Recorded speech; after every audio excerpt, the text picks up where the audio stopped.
What I can reveal to you and your listeners is that we have it, Nigel has it, from very senior Republican sources, that there's been no discussion by the British government to the US administration about any form of payment. So from the Americans' point of view, they don't care. They currently occupy the base, right, at Diego Garcia. And presumably they don't pay for that at the moment. Which they're not paying for. Right. No one's asking them to pay any more. They're going to occupy it for the next, give or take, 100 years. So, in a sense, that's the least of their problems. They're looking at the Brits and saying, if you stupid limeys are going to go and pay Mauritius tens of billions of pounds, that's your own stupidity. It's nothing to do with us, Gov. But so don't they what realise that there's a security problem, though? But there isn't a security problem because they occupy the base, they have done, and they will continue to do so. So from their perspective, it's not a problem. This deal is the worst deal in the history of mankind. And it is in breach of the original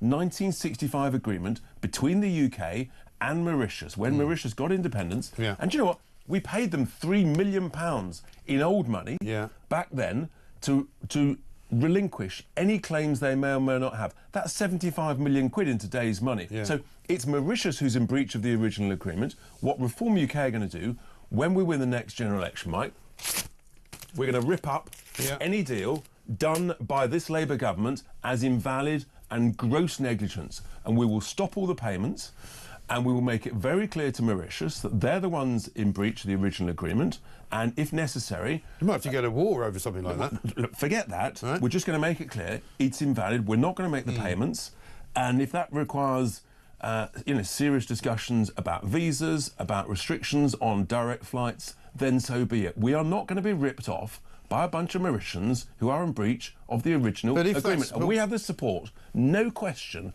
of the vast, vast majority of the British people.